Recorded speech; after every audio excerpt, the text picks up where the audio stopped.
20 ऐसी बातें जो चाहे अनजाने में ही क्यों ना की हो, आपकी बीवी के साथ आपका रिश्ता तबाह कर सकती है। पहली बात, बीवी को अपनी मुलाजमा समझना। ये रिश्ता बराबरी का होता है, हाकिम और मातहत का नहीं होता। दूसरी बात, बीवी के जज्बात को नजरअंदाज करना, उसकी बातों, एहसासात और तकलीफ को संजीदा ना लेना ताल्लुक तोड़ने का आगाज होता है। तीसरी बात, माजी की छानबीन करना। कभी किसी से मोहब्बत की थी? इस तरह के सवाल रिश्ते में जहर घोल देते हैं। चौथी बात, उसके खानदान की बेइज्जती करना। बीवी के माँ बाप की इज्जत करें ताकि वो भी आपका एहतराम करे। पांचवी बात, मारपीट करना। ये मोहब्बत नहीं होती, ये मुजरिमाना जहनियत होती है। नंबर 6, सुनकर भी खामोश रहना।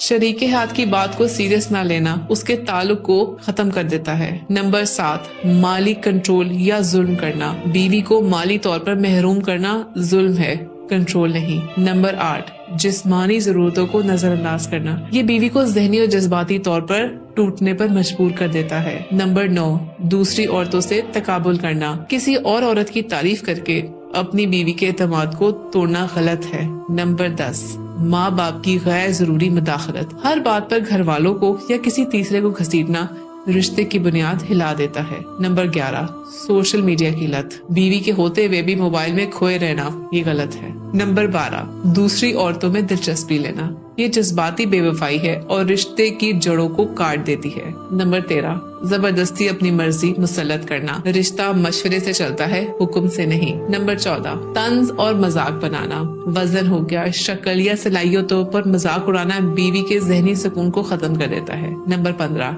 इसके मैके से नफरत करना। इसके खानदान को रद्द करके आप इसके जज्बात को जख्मी करते हैं। नंबर 16, हमेशा बीवी की गलती तलाश करना। अपने अमल का मुहासबा किए बगैर इल्जाम सिर्फ औरत पे लगा देना गलत है, इंसाफ नहीं। नंबर 17, बीवी की नाकामी पर खुश होना। शरीके हयात की तकलीफ पर खुशी दुश्मनी की अलामत है। नंबर 18, हर बात पर शक करना। एतमाद रिश्ते की बुनियाद है, शक उसे घिरा देता है। नंबर 19, तलाक की बार बार धमकी देना। ये खौफ नहीं, बर्बादी का ऐलान होता है। नंबर 20, खुद को हर हाल में सही समझना। अगर आप खुद को सिर्फ दुरुस्त समझते हैं तो ताल्लुक खत्म होने की तरफ चला जाता है। निकाह सिर्फ एक कागजी मुआहदा नहीं होता, ये दो इंसानों का बाहमी एतमाद, इज्जत और मोहब्बत का बंधन होता है। अगर आप चाहते हैं कि आपका घर सुकून का गहवारा बने तो अपनी बीवी को इज्जत दें और इन तमाम पॉइंट्स को जहन में रखें।